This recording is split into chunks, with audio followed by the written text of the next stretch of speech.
Баршаңызға сәлем достар. Бүгін бір ғана бананнан ерекше дәмді болып шығатын панкейк жасаймыз. Алдымен бананымызды алып, қабығын аршып, жақсылап тазалап, бөліп шұңғыл ыдысқа саламыз.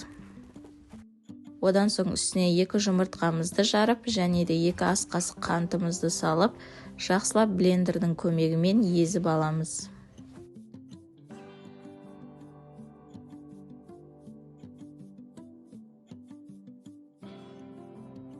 Жақсылап араластырып болған соң, қанты езілген соң үстіне сүт құямыз. Тағы да жақсылап араластырамыз. Енді ұнымыздың үстіне 1 шай қасық қопсытқышымызды салып, жақсылап араластырып аламыз. Енді ұнымызды аз-аздан қосып отырып, қамыр илейміз. Ұнымызды аз-аздан қосып отырамыз. Егер сіз барлығын бірде қосып жіберсеңіз, онда түйіршіктер пайда болуы мүмкін, сондықтан аз-аздан қосуды ескеріңіздер.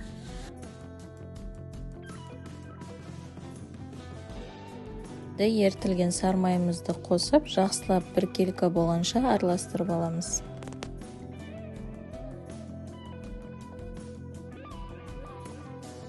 Міне біздің қамырымыз дайын болды. Дәл осындай консистенция болуы керек. Енді алдын ала қызып тұрған табада 2 жағын қызарғанша пісіріп аламыз.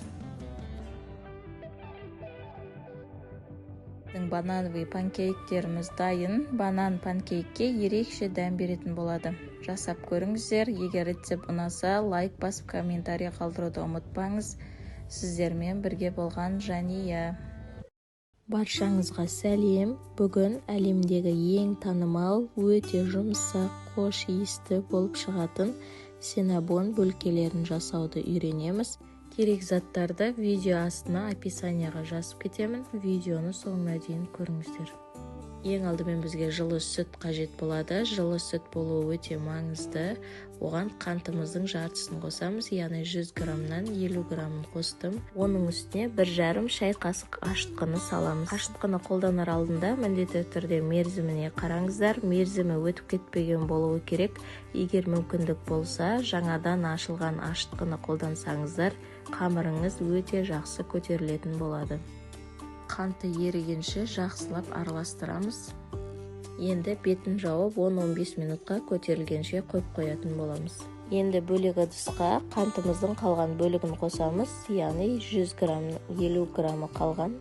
Сол 50 граммды қосып жақсылап біркелкі болғанша араластырып аламыз.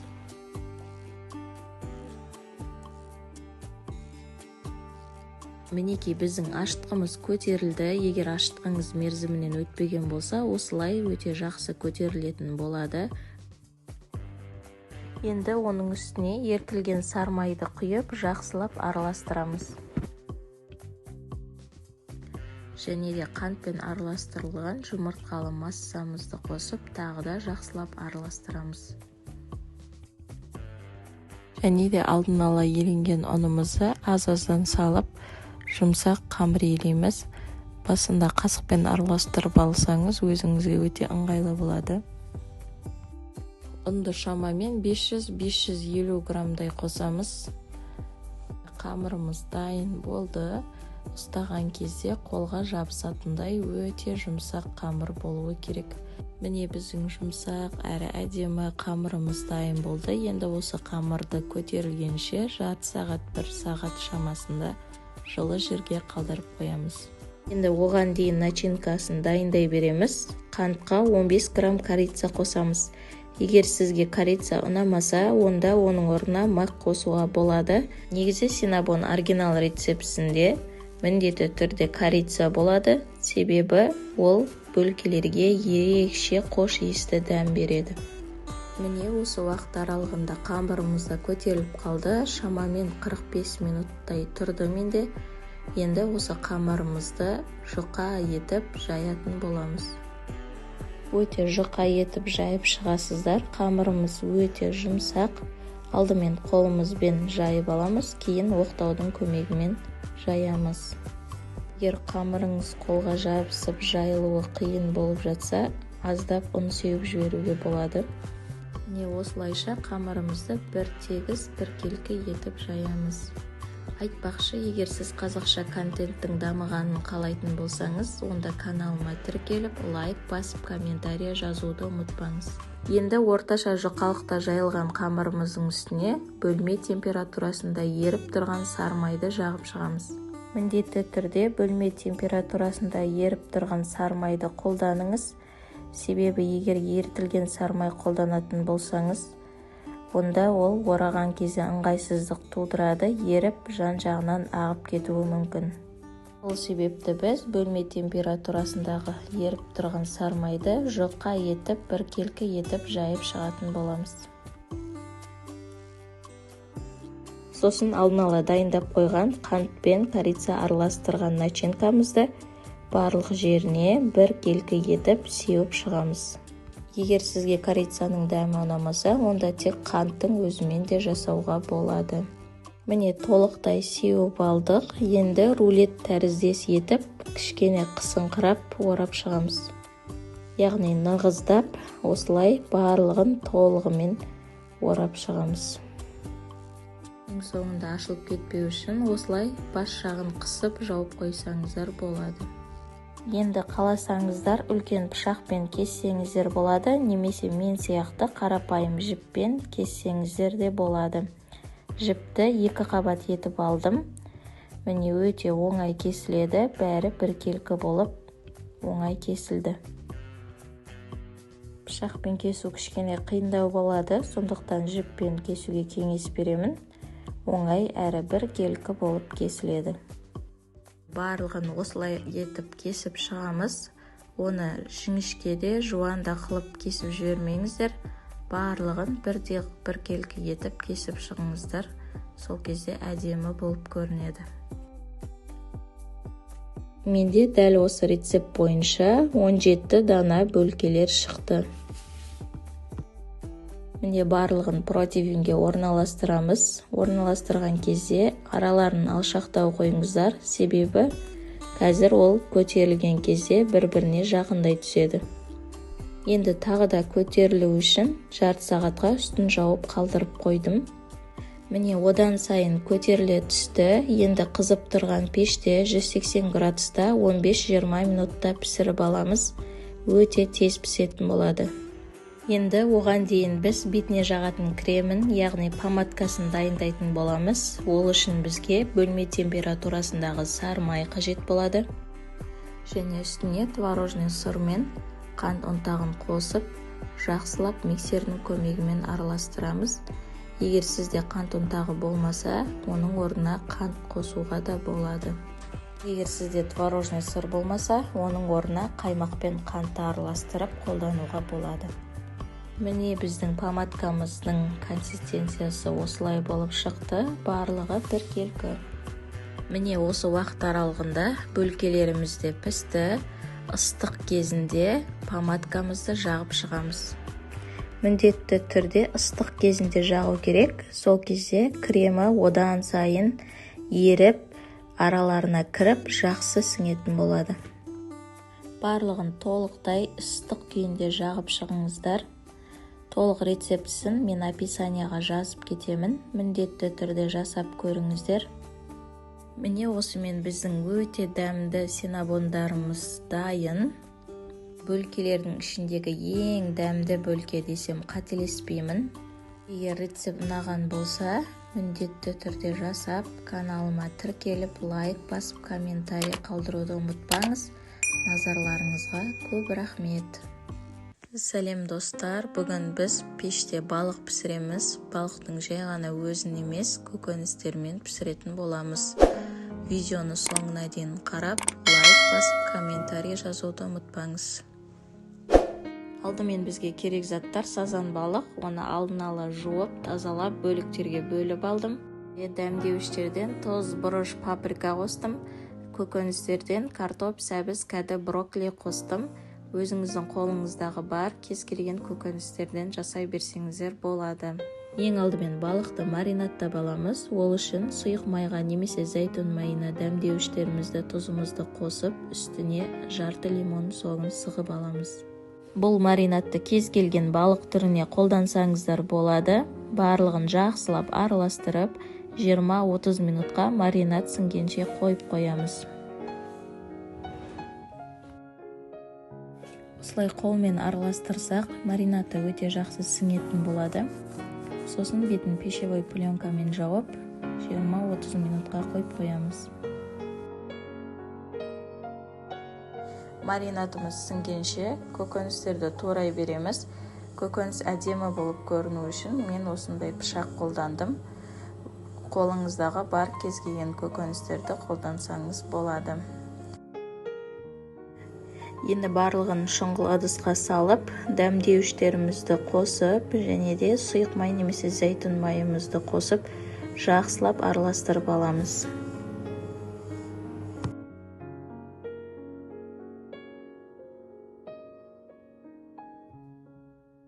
Көкөністерге ерекше дәм беру үшін мен жасыл шөптерді қостым. Маңызды емес, өзіңіздің қалауыңыз бойынша қоссаңыз болады.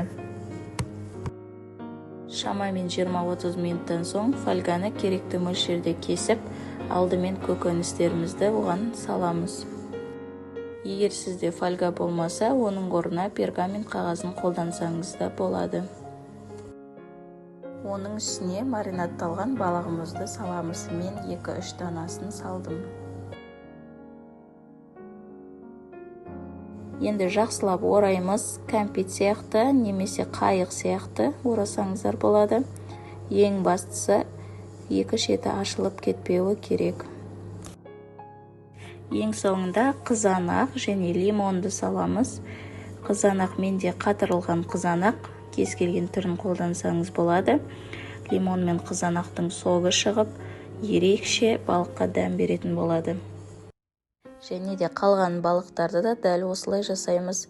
Менің жасаған балығым 3-4 порция шықты. Негізі бұл тағамды өзіңіздің фантазияңыз бойынша әртүрлі қылып жасай беруге болады. Балықтың орнына тауық қосуға болады. Олай да өте дәмді болып шығады.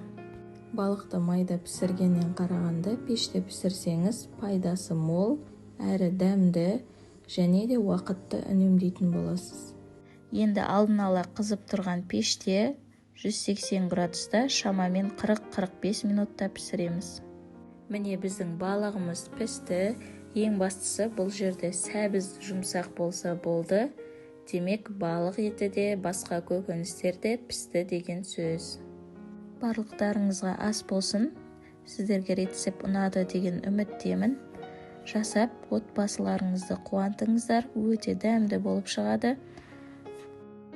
Егер видеоны соңына дейін көрген болсаңыз, лайк басып, каналыма тіркеле кетіңіз. Қазақша контенттің дамуына өз үлесіңізді қосыңыз. Сәлем достар, 7 айлық балаңызға арналған өте жеңіл әрі пайдалы тағам дайындаймыз. Ол үшін бізге керек заттар: тауықтың төс еті, кәді және қызыл болгар бұрышы. Алдымен етімізді жақсылап жуып, кішкентай бөліктерге бөліп аламыз. Одан кейін кәдімізді және болгар бұрышымызды турап аламыз. Барлығын блендерге салып, біркелкі болғанша жақсылап араластырамыз. Дәрігерлердің айтуы бойынша 1 жасқа дейінгі балалардың тағамына тұз және қант қосуға болмайды. Сондықтан менде ешқандай тұз, қант, бұрыш сияқты дәмдеуіштерді қосқан жоқпын. Бірақ сонда да өте дәмді болып шықты. Жасап көріңіздер. Міне дәл осындай масса шықты менде. Енді осыны силикон формаларға салып, буда пісіреміз. Мен кекстің және сосисканың формасына пісірдім. Әрқайсына 2 қасықтан саламыз. Кез келген силикон формаға пісірсеңіздер болады. Алдын ала табаға су қайнатып қоямыз. Суды орташа деңгейде құйып, формаларды орналастырып шығамыз. Сосын баяу отта қақпағын жауып, небәрі 10 минуттың ішінде пісіп шығады. Міне 10 минут өтті. Біздің тауық котлетіміз дайын. Балаңызға осылай кесіп ұсынсаңыз болады. Ас болсын. Сәлем достар, таңғы асқа өте жеңіл дайындалатын, жұмсақ үлпілдек болып шығатын панкейк дайындаймыз. Видеоны соңына дейін көріңіздер. Бізге қажет заттар: қант, жұмыртқаның ағы мен сарысы, ұн, май, сүт және разрыхитель керек болады. Барлығын граммдарын описанияға жазып кетемін. Міндетті түрде қараңыздар. Алдымен жұмыртқаның ағын жақсылап миксерлеп аламыз. Жұмыртқаны ақ көпіршіп болғанша 5 минуттай миксерлейміз. Егер де біздің жұмыртқамыз дайын болса, төңкерген кезде ақпауы керек. Ал енді жұмыртқаның сарысына көшеміз. Сарысын бөлек ыдыста жақсылап миксерлеп аламыз. Содан соң сүт құйып, жақсылап араластырамыз. Сұйық май құйып, жақсылап араластырамыз. Және қантымызды салып, тағы да араластырамыз.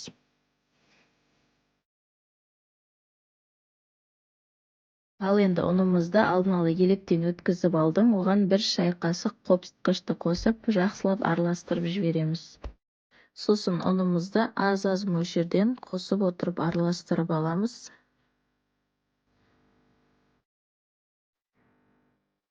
Міне ұнымыздың барлығын қостым. Енді ең соңында басында бөлек дайындап алған жұмыртқаның ағын қосып, жақсылап араластырамыз.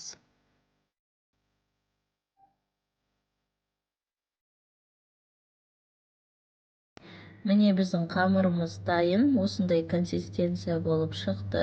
Енді қызып тұрған табада пісіріп аламыз. Табамыз құрғақ болу керек. Ешқандай да май құймаймыз.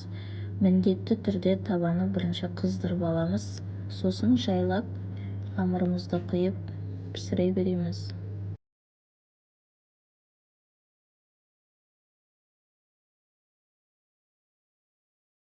Осылайша панкейктің екі жағында 2-3 минуттың ішінде пісіріп аламыз. Өте тез піседі. Міне панкейк дайын. Мен балмен, қаймақпен және малинамен безендірдім. Өзіңіздің қолыңызда бар кез келген затпен безендіруге болады. Егер рецепт ұнаса, лайк басып, комментарий қалдыруды ұмытпаңыздар. Сіздер де жасап, отбасыларыңызды қуантыңыздар. Панкейктің ортасын көрсетейін сіздерге. Міне өте жұмсақ, піскен, дәмді болып шықты. Міндетті түрде жасап көріңіздер. Ас болсын. Баршаңызға сәлем достар. Біз бүгін өте жұмсақ әрі дәмді, әсіресе таңғы асқа сары май мен қаймақпен десеңіз 5 минутта жоқ болатын түрік лепешкасын дайындаймыз. Алдымен каналыма тіркеліп, лайк басып, комментарий қалдыруды ұмытпаңыз. Бізге керек заттар: сүт, жылы су, дрож, қант, тұз, сұйық май және ұн керек болады. Барлығының граммдарын описанияға жазып кетемін. Ең алдымен шұңғыл ыдысымызға жылы суымызды құйып аламыз, үстінен сүтімізді құямыз. Оның үстінен қантымызды және аштығымызды саламыз, және де сұйық май құямыз. Барлығын жақсылап араластырып аламыз.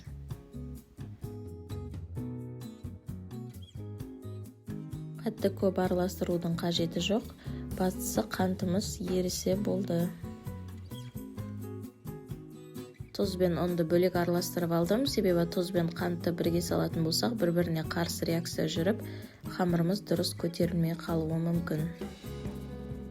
Аз-аздан ұнымызды қосып отырып, қамыр илейміз.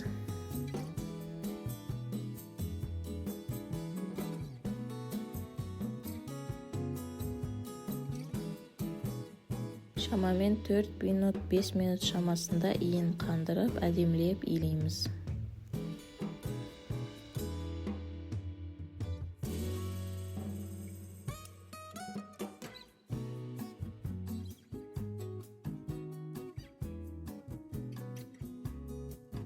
Қамырымыз қолға жабыспайтындай өте жұмсақ болып иленді. Енді көтерілу үшін 45 минут 1 сағатқа жылы жерге қойып қоямыз. Мінекей 1 сағаттан соң қамырым өте күшті болып көтерілді. Жаю оңай болу үшін қолыңызды сұйық маймен майлап жіберсеңіз болады. Одан соң 2 бөлікке бөліп аламыз.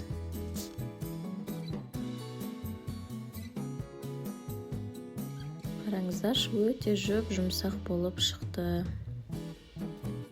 Мінекей қамырымызды 2-ге бөліп алдық. Енді 2-ге бөлгеннен кейін біркелкі болу үшін тағы да аздап елеп аламыз.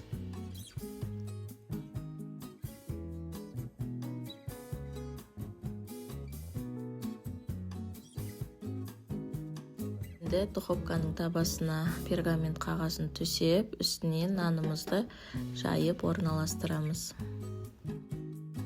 Мінекей қамырымызды біркелкі жайып алған соң, оған форма береміз. Яғни қолымыздың көмегімен видеода көрсетілгендей басып шығамыз. Қаласаңыз шанышқының көмегімен жасауға болады. Маған қолмен жасаған ыңғайлы болды. Сондықтан қолыммен жасадым, немесе өзіңіз қалаған озормен жасасаңыз болады.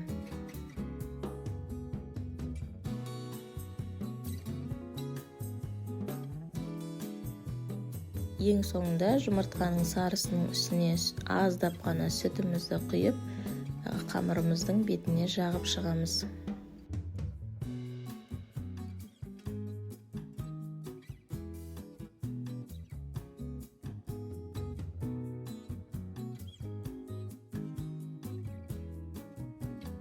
Лепешкамыз дәмді әрі сәнді көріну үшін бетіне ақ күнжіт септім.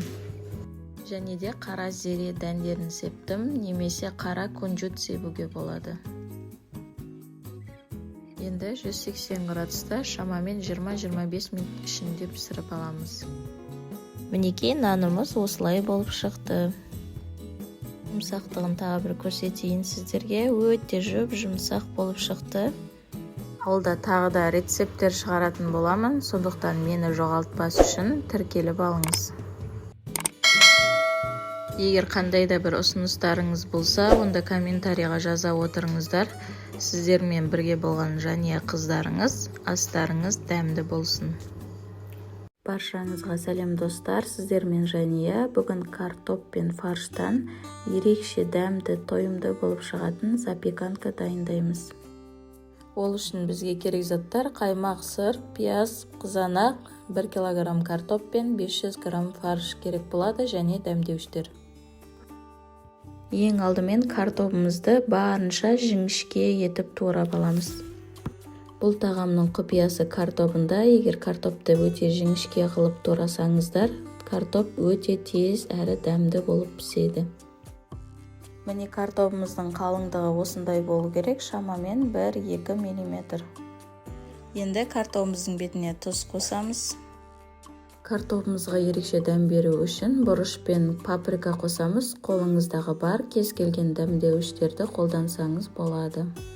Және де 3 қасық қаймақ қостым. Қаймақтың орнына майонез қолдансаңыз да болады.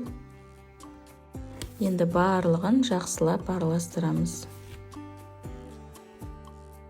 Міне тұзы, бұрышы, қаймағы сіңіп, жақсылап араласты. Енді фаршқа қосу үшін пиязымызды майдалап 4 бұрышты етіп турап аламыз. Пиязын азайтсаңыздар да болады. Өзіме пиязын көбірек болған қатты ұнайды, сондықтан мен 2 үлкен пияз қостым. Міне пиязымыз дайын. Енді оның үстіне тұз, бұрыш, паприка және де 1 жұмыртқаны қосып, жақсылап араластырамыз.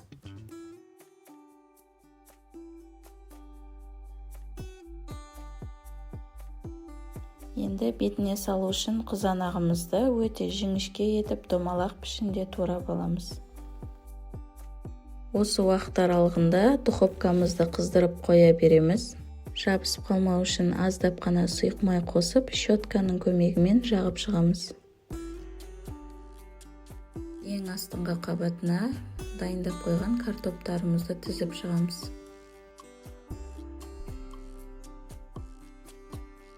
Оның үстіне фаршымызды орналастырып шығамыз.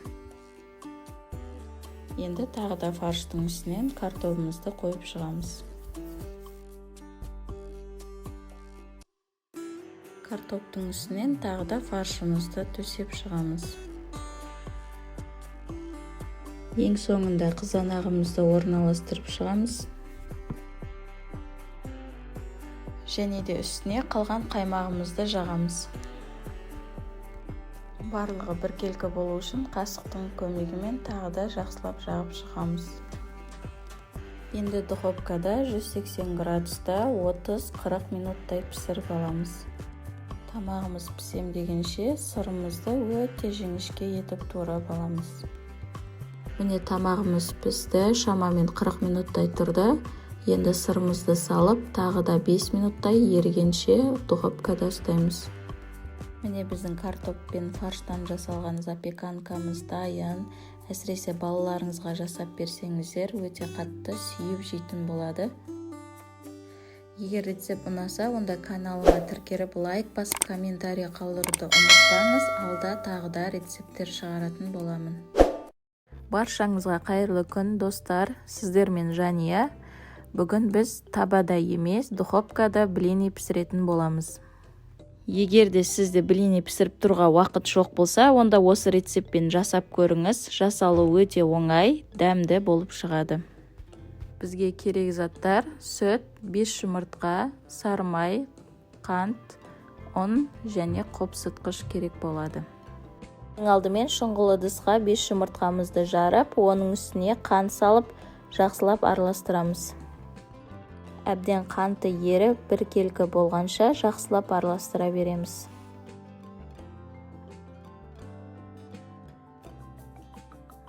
Қантымыз еріген соң үстінен сүт құйып, жақсылап араластырамыз. Алдын ала ерітілген сары майымызды қосып, тағы да жақсылап араластырамыз.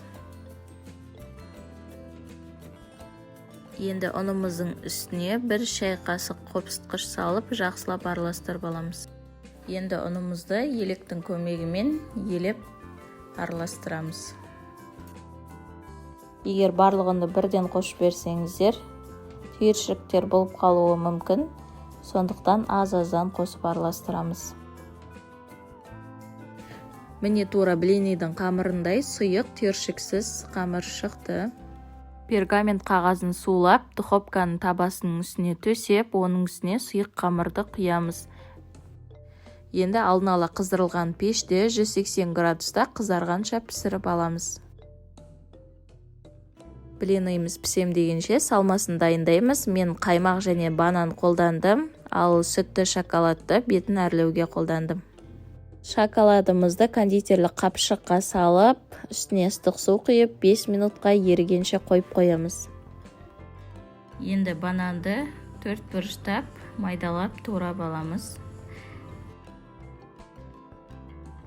Жасалуға бар жоғы 10 минут қана уақытыңыз кетеді. Отбасыңызға жасап беріп қуандыңыздар. Міне біздің блиніміз дайын. Енді екінші бетіне аударып, салмамызды жағып шығамыз. Салмасына кез келген үйіңіздегі бар нәрсені қоса берсеңіз болады. Мысалы творог, творожный сыр, сгущенка, кез келген крем, банан, құлпынай, әртүрлі джемдер қоссаңыз өте дәмді болады. Барлығын өз қалауыңыз бойынша жасайсыз. Енді бананымызды қосып, рулет тәрізді етіп, орап шығамыз. Ең соңында ерітілген шоколадымызды қосып, әдемілеп әрлеп шығамыз. Міне ортасы осылай шықты. Егер тоңазытқышқа қойып қойсаңыз, өте әдемі кесілетін болады. Дәмі өте керемет, әсіресе шаймен ішсеңіздер, барлығы таласып жеп қоятын болады. Каналыма тіркеліп, лайк басып, комментарий жазуды ұмытпаңыздар. Келесі кездескенше. Баршаңызға қайырлы күн, достар, сіздермен Жания. Бүгін біз табада емес, духовкада блини пісіретін боламыз. Егер де сізде блини пісіріп тұруға уақыт жоқ болса, онда осы рецептпен жасап көріңіз. Жасалу өте оңай, дәмді болып шығады. Бізге керек заттар: сүт, 5 жұмыртқа, сары май, қант, ұн және қопсытқыш керек болады. Ең алдымен шұңғыл ыдысқа 5 жұмыртқамызды жарып, оның үстіне қант салып, жақсылап араластырамыз.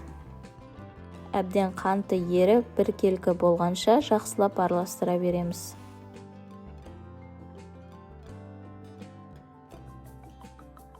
Қантымыз еріген соң үстінен сүт құйып, жақсылап араластырамыз. Алдын ала ерітілген сары майымызды қосып, тағы да жақсылап араластырамыз. Енді ұнымыздың үстіне 1 шай қасық қопсытқыш салып, жақсылап араластырып аламыз. Енді ұнымызды електің көмегімен елеп араластырамыз. Егер барлығында бірден қосып берсеңіздер, түйіршіктер болып қалуы мүмкін, сондықтан аз-аздан қосып араластырамыз. Міне тура блинийдің қамырындай сұйық түйіршіксіз қамыр шықты. Пергамент қағазын сулап, духовканың табасының үстіне төсеп, оның үстіне сұйық қамырды құямыз. Енді алдын ала қыздырылған пеште 180 градуста қызарғанша пісіріп аламыз. Блинийіміз пісем дегенше салмасын дайындаймыз. Мен қаймақ және банан қолдандым, ал сүтті шоколадты бетін әрлеуге қолдандым. Шоколадымызды кондитерлік қапшыққа салып, үстіне ыстық су құйып, 5 минутқа ерігенше қойып қоямыз. Енді бананды 4 бұрыштап, майдалап турап аламыз. Жасалуға бар жоғы 10 минут қана уақытыңыз кетеді. Отбасыңызға жасап беріп қуантыңыздар. Міне біздің блинийіміз дайын. Енді екінші бетіне аударып, салмамызды жағып шығамыз. Салмасына кез келген үйіңіздегі бар нәрсені қоса берсеңіз болады. Мысалы творог, творожный сыр, сгущенка, кез келген крем, банан, құлпынай, әртүрлі джемдер қоссаңыз өте дәмді болады. Барлығын өз қалауыңыз бойынша жасайсыз. Енді бананымызды қосып, рулет тәрізді етіп, орап шығамыз. Ең соңында ерітілген шоколадымызды қосып, әдемілеп әрлеп шығамыз. Міне ортасы осылай шықты. Егер тоңазытқышқа қойып қойсаңыз, өте әдемі кесілетін болады. Дәмі өте керемет, әсіресе шаймен ішсеңіздер, барлығы таласып жеп қоятын болады. Каналыма тіркеліп, лайк басып, комментарий жазуды ұмытпаңыздар. Келесі кездескенше. Баршаңызға сәлем достар. Біз бүгін өте жұмсақ әрі дәмді, әсіресе таңғы асқа сары май мен қаймақпен жесеңіз 5 минутта жоқ болатын түрік лепешкасын дайындаймыз. Алдымен каналыма тіркеліп, лайк басып, комментарий қалдыруды ұмытпаңыз. Бізге керек заттар сүт, жылы су, дрож, қант, тұз, сұйық май және ұн керек болады. Барлығының грамдарын описанияға жазып кетемін. Ең алдымен шұңғылы ыдысымызға жылы суымызды құйып аламыз, үстінен сүтімізді құямыз. Оның үстінен қантымызды және аштығымызды саламыз, және де сұйық май құямыз. Барлығын жақсылап араластырып аламыз.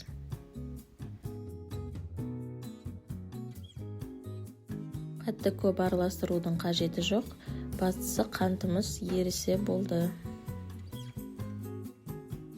Тұз бен ұнды бөлек араластырып алдым, себебі тұз бен қантты бірге салатын болсақ, бір-біріне қарсы реакция жүріп, қамырымыз дұрыс көтерілмей қалуы мүмкін. Аз-аздан ұнымызды қосып отырып, қамыр илейміз.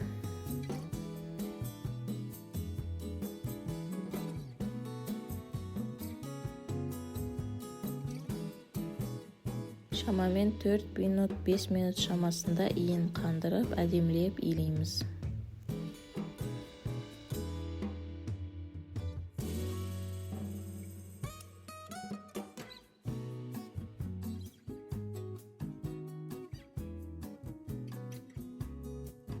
Қамырымыз қолға жабыспайтындай өте жұмсақ болып иленді. Енді көтерілу үшін 45 минут 1 сағатқа жылы жерге қойып қоямыз.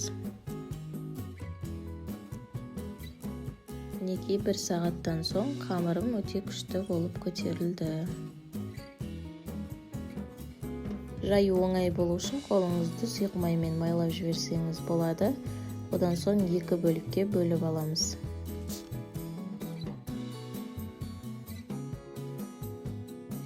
Қараңыздар, өте жүп жұмсақ болып шықты. Мінекей қамырымызды екіге бөліп алдық. Енді екіге бөлгеннен кейін біркелкі болу үшін тағы да аздап елеп аламыз.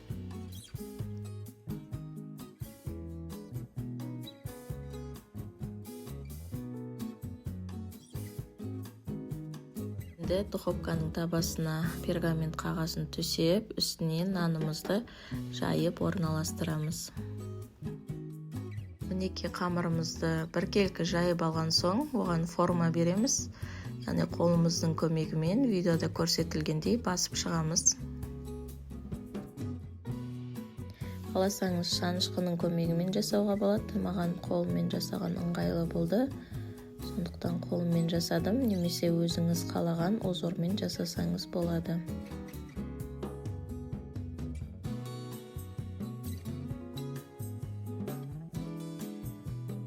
Ең соңында жұмыртқаның сарысының үстіне аздап қана сүтімізді құйып, қамырымыздың бетіне жағып шығамыз.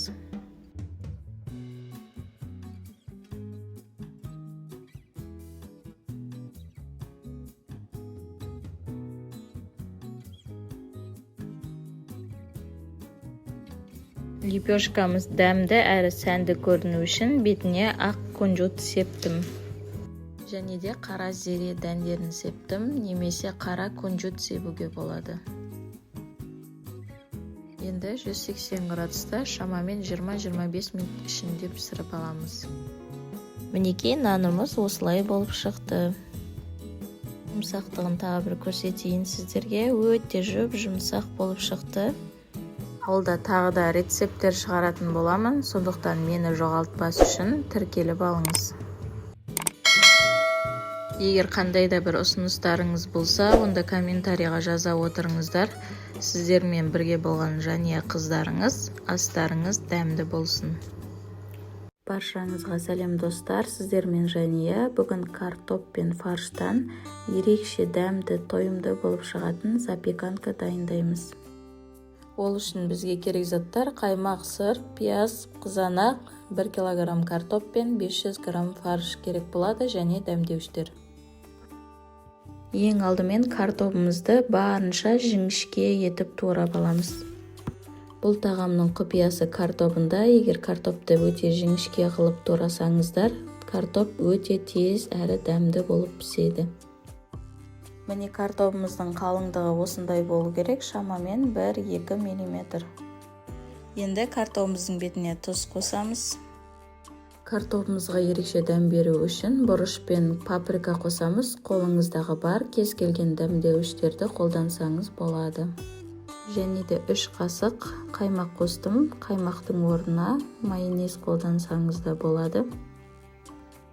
Енді барлығын жақсылап араластырамыз. Міне тұзы, бұрышы, қаймағы сіңіп, жақсылап араласты. Енді фаршқа қосу үшін пиязымызды майдалап 4 бұрышты етіп турап аламыз. Пиязын азайтсаңыздар да болады. Өзіме пиязын көбірек болған қатты ұнайды, сондықтан мен 2 үлкен пияз қостым.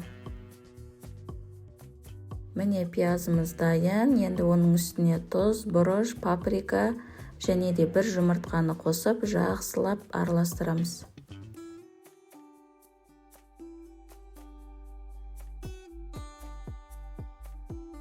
Енді бетіне салу үшін қызанағымызды өте жіңішке етіп домалақ пішінде турап аламыз.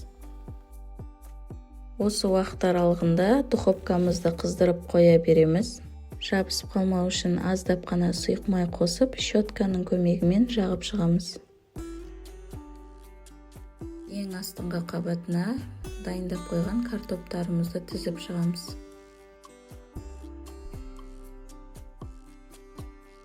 Оның үстіне фаршымызды орналастырып шығамыз.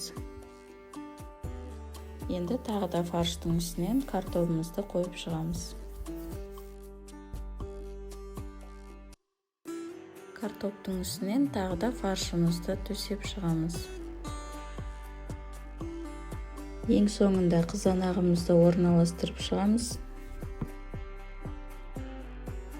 Және де үстіне қалған қаймағымызды жағамыз. Барлығы біркелкі болу үшін қасықтың көмегімен тағы да жақсылап жағып шығамыз. Енді духовкада 180 градуста 30-40 минуттай пісіріп аламыз. Тамағымыз пісем дегенше сырымызды өте жіңішке етіп турап аламыз. Міне тамағымыз пісті, шамамен 40 минуттай тұрды. Енді сырымызды салып, тағы да 5 минуттай ерігенше духовкада ұстаймыз.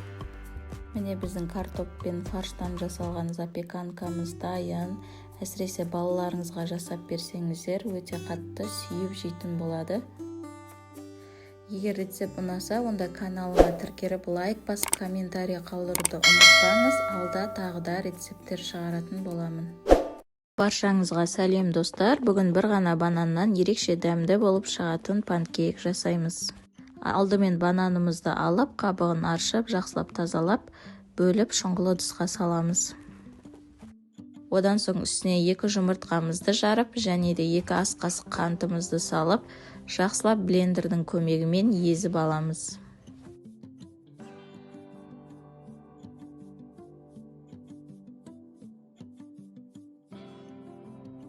Жақсылап араластырып болған соң, қанты езілген соң үстіне сүт құямыз. Тағы да жақсылап араластырамыз. Енді ұнымыздың үстіне 1 шай қасық қопсытқышымызды салып, жақсылап араластырып аламыз. Енді ұнымызды аз-аздан қосып отырып, қамыр илейміз. Ұнымызды аз-аздан қосып отырамыз. Егер сіз барлығын бірдей қосып жіберсеңіз, онда түйіршіктер пайда болуы мүмкін, сондықтан аз-аздан қосуды ескеріңіздер.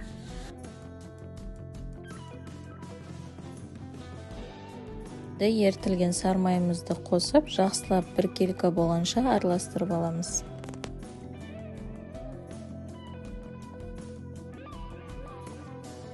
Міне біздің қамырымыз дайын болды. Дәл осындай консистенция болуы керек. Енді алдын ала қызып тұрған табада 2 жағын қызарғанша пісіріп аламыз. Банановый панкейктеріміз дайын. Банан панкейкке ерекше дәм беретін болады. Жасап көріңіздер. Егер рецепт ұнаса, лайк басып комментарий қалдыруды ұмытпаңыз. Сіздермен бірге болған Жания. Баршаңызға сәлем. Бүгін әлемдегі ең танымал, өте жұмсақ, қош иісті болып шығатын синнабон бөлкелерін жасауды үйренеміз. Керек заттарды видео астына описанияға жазып кетемін. Видеоны соңына дейін көріңіздер. Ең алдымен бізге жылы сүт қажет болады. Жылы сүт болуы өте маңызды. Оған қантымыздың жартысын қосамыз, яғни 100 граммнан 50 граммын қостым. Оның үстіне 1,5 шай қасық ашытқыны саламыз. Ашытқыны қолданар алдында міндетті түрде мерзіміне қараңыздар. Мерзімі өтіп кетпеген болуы керек. Егер мүмкіндік болса, жаңадан ашылған ашытқыны қолдансаңыздар, қамырыңыз өте жақсы көтерілетін болады. Қанты ерігенше жақсылап араластырамыз. Енді бетін жауып 10-15 минутқа көтерілгенше қойып қоятын боламыз. Енді бөлек ыдысқа қантымыздың қалған бөлігін қосамыз, яғни 100 грамм 50 граммы қалған. Сол 50 граммды қосып жақсылап біркелкі болғанша араластырып аламыз.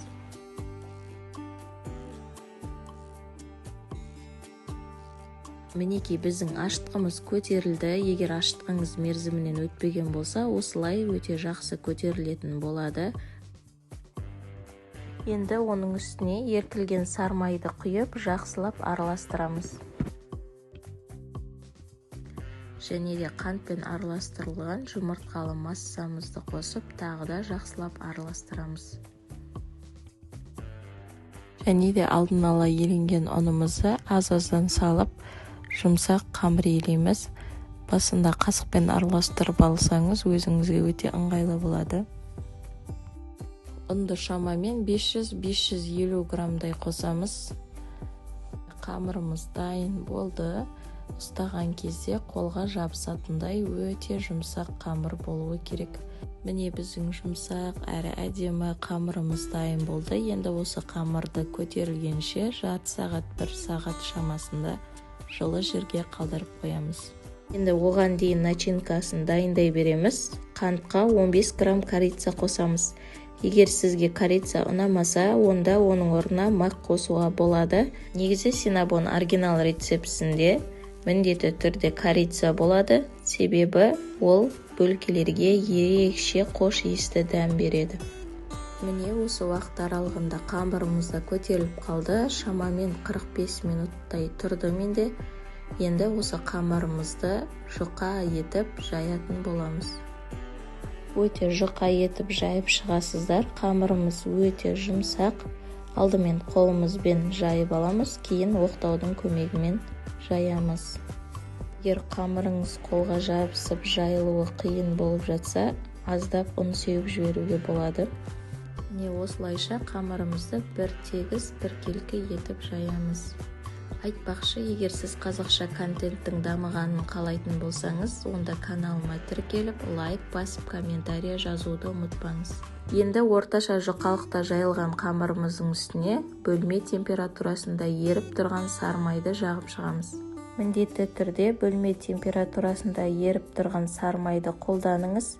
Себебі егер ерітілген сармай қолданатын болсаңыз, онда ол ораған кезде ыңғайсыздық тудырады, еріп жан-жағынан ағып кетуі мүмкін. Ол себепті біз бөлме температурасындағы еріп тұрған сармайды жұқа етіп, бір келкі етіп жайып шығатын боламыз. Сосын алдын ала дайындап қойған қант пен корица араластырған начинкамызды барлық жеріне бір келкі етіп сеуіп шығамыз. Егер сізге корицаның дәмі ұнамаса, онда тек қанттың өзімен де жасауға болады. Міне толықтай сеуіп алдық. Енді рулет тәріздес етіп, кішкене қысыңқырап орап шығамыз. Яғни нығыздап, осылай барлығын толығымен орап шығамыз. Ең соңында ашылып кетпеу үшін осылай бас жағын қысып жауып қойсаңыздар болады.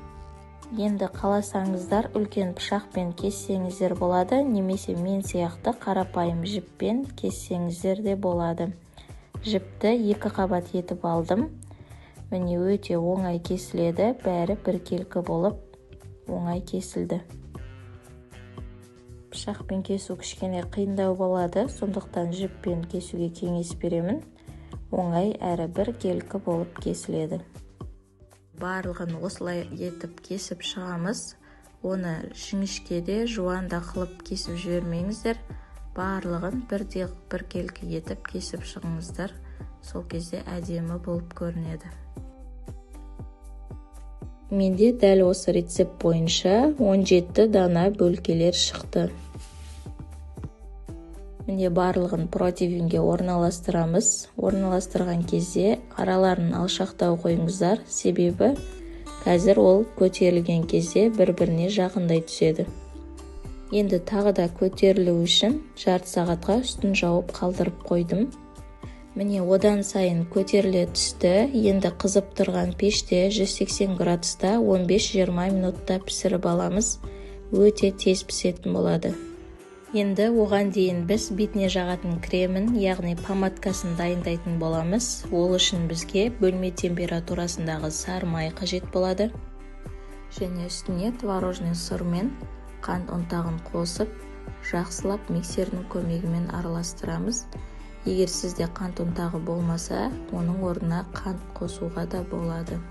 Егер сізде творожный сыр болмаса, оның орнына қаймақ пен қантты араластырып қолдануға болады. Міне біздің помадкамыздың консистенциясы осылай болып шықты, барлығы бір келкі. Міне осы уақыт аралығында бөлкелерімізді пісті, ыстық кезінде помадкамызды жағып шығамыз. Міндетті түрде ыстық кезінде жағу керек, сол кезде кремі одан сайын еріп, араларына кіріп, жақсы сіңетін болады. Барлығын толықтай ыстық күйінде жағып шығыңыздар. Толық рецептісін мен описанияға жазып кетемін. Міндетті түрде жасап көріңіздер. Міне осымен біздің өте дәмді синабондарымыз дайын. Бөлкелердің ішіндегі ең дәмді бөлке десем қателеспеймін. Егер рецепт ұнаған болса, міндетті түрде жасап, каналыма тіркеліп, лайк басып, комментарий қалдыруды ұмытпаңыз. Назарларыңызға көп рахмет. Сәлем достар, бүгін біз пеште балық пісіреміз. Балықтың жай ғана өзін емес, көкөністермен пісіретін боламыз. Видеоны соңына дейін қарап, лайк басып, комментарий жазуды ұмытпаңыз. Алдымен бізге керек заттар: сазан балық, оны алдын ала жуып, тазалап, бөліктерге бөліп алдым. Дәмдеуіштерден тұз, бұрыш, паприка қостым. Көкөністерден картоп, сәбіз, кәді, брокколи қостым. Өзіңіздің қолыңыздағы бар кез келген көкөністерден жасай берсеңіздер болады. Ең алдымен балықты маринадтап аламыз. Ол үшін сұйық майға немесе зәйтүн майына дәмдеуіштерімізді, тұзымызды қосып, үстіне жарты лимон соғын сығып аламыз. Бұл маринадты кез келген балық түріне қолдансаңыздар болады. Барлығын жақсылап араластырып, 20-30 минутқа маринад сіңгенше қойып қоямыз. Осылай қолмен араластырсақ, маринадты өте жақсы сіңетін болады. Сосын бетін пищевой пленкамен жауып, 20-30 минутқа қойып қоямыз. Маринадымыз сіңгенше көкөністерді турай береміз. Көкөніс әдемі болып көріну үшін мен осындай пышақ қолдандым. Қолыңыздағы бар кез келген көкөністерді қолдансаңыз болады. Енді барлығын шұңғыл ыдысқа салып, дәмдеуіштерімізді қосып, және де сұйық май немесе зәйтүн майымызды қосып, жақсылап араластырып аламыз.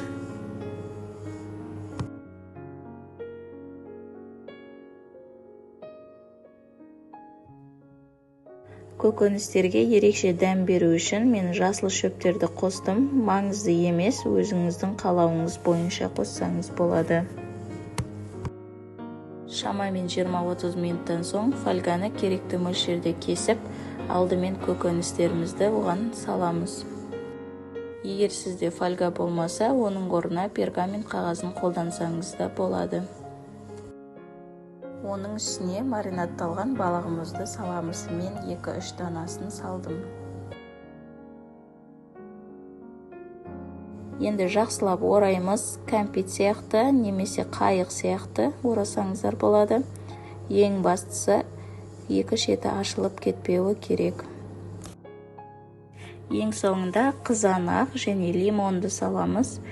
Қызанақ менде қатырылған қызанақ, кез келген түрін қолдансаңыз болады. Лимон мен қызанақтың соғы шығып, ерекше балыққа дәм беретін болады. Және де қалған балықтарды да дәл осылай жасаймыз. Менің жасаған балығым 3-4 порция шықты. Негізі бұл тағамды өзіңіздің фантазияңыз бойынша әртүрлі қылып жасай беруге болады. Балықтың орнына тауық қосуға болады. Олай да өте дәмді болып шығады. Балықты майда пісіргеннен қарағанда пеште пісірсеңіз, пайдасы мол, әрі дәмді, және де уақытты үнемдейтін боласыз. Енді алдын ала қызып тұрған пеште 180 градуста шамамен 40-45 минутта пісіреміз. Міне біздің балығымыз пісті. Ең бастысы бұл жерде сәбіз жұмсақ болса болды. Демек балық еті де басқа көкөністер де пісті деген сөз. Барлықтарыңызға ас болсын. Сіздерге рецепт ұнады деген үміттемін. Жасап, отбасыларыңызды қуантыңыздар. Өте дәмді болып шығады. Егер видеоны соңына дейін көрген болсаңыз, лайк басып, каналыма тіркеле кетіңіз. Қазақша контенттің дамуына өз үлесіңізді қосыңыз. Сәлем достар, 7 айлық балаңызға арналған өте жеңіл әрі пайдалы тағам дайындаймыз. Ол үшін бізге керек заттар: тауықтың төс еті, кәді және қызыл болгар бұрышы. Алдымен етімізді жақсылап жуып, кішкентай бөліктерге бөліп аламыз. Одан кейін кәдімізді және болгар бұрышымызды турап аламыз. Барлығын блендерге салып, біркелкі болғанша жақсылап араластырамыз. Дәрігерлердің айтуы бойынша, 1 жасқа дейінгі балалардың тағамына тұз және қант қосуға болмайды. Сондықтан менде ешқандай тұз, қант, бұрыш сияқты дәмдеуіштерді қосқан жоқпын. Бірақ сонда да өте дәмді болып шықты. Жасап көріңіздер. Міне дәл осындай масса шықты. Менде енді осыны силикон формаларға салып, буда пісіреміз. Мен кекстің және сосисканың формасына пісірдім. Әрқайсына 2 қасықтан саламыз. Кез келген силикон формаға пісірсеңіздер болады. Алдын ала табаға су қайнатып қоямыз. Суды орташа деңгейде құйып, формаларды орналастырып шығамыз. Сосын баяу отта қақпағын жауып, небәрі 10 минуттың ішінде пісіп шығады. Міне 10 минут өтті. Біздің тауық котлетіміз дайын. Балаңызға осылай кесіп ұсынсаңыз болады. Ас болсын. Сәлем достар, таңғы асқа өте жеңіл дайындалатын, жұмсақ үлпілдек болып шығатын панкейк дайындаймыз. Видеоны соңына дейін көріңіздер. Бізге қажет заттар: қант, жұмыртқаның ағы мен сарысы, ұн, май, сүт және разрыхитель керек болады. Барлығын граммдарын описанияға жазып кетемін. Міндетті түрде қараңыздар. Алдымен жұмыртқаның ағын жақсылап миксерлеп аламыз. Жұмыртқаны ақ көпіршік болғанша 5 минуттай миксерлейміз. Егерде біздің жұмыртқамыз дайын болса, төңкерген кезде ақпауы керек. Ал енді жұмыртқаның сарысына көшеміз. Сарысын бөлек ыдыста жақсылап миксерлеп аламыз. Содан соң сүт құйып, жақсылап араластырамыз. Сұйық май құйып, жақсылап араластырамыз. Және қантымызды салып, тағы да араластырамыз.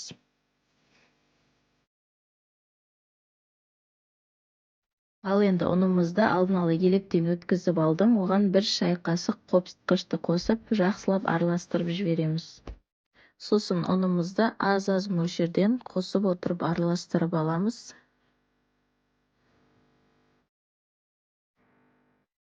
Міне ұнымыздың барлығын қостым. Енді ең соңында басында бөлек дайындап алған жұмыртқаның ағын қосып, жақсылап араластырамыз.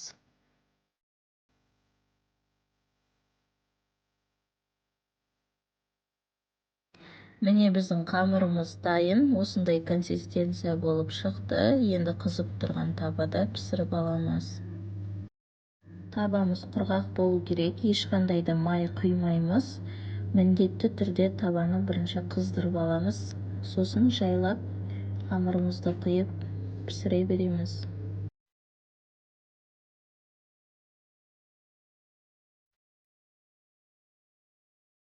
Осылайша панкейктің екі жағында 2-3 минуттың ішінде пісіріп аламыз. Өте тез піседі. Міне панкейк дайын. Мен балмен, қаймақпен және малинамен безендірдім. Өзіңіздің қолыңызда бар кез келген затпен безендіруге болады. Егер рецепт ұнаса, лайк басып, комментарий қалдыруды ұмытпаңыздар. Сіздер де жасап, отбасыларыңызды қуантыңыздар. Панкейктің ортасын көрсетейін сіздерге. Міне өте жұмсақ, піскен, дәмді болып шықты. Міндетті түрде жасап көріңіздер. Ас болсын.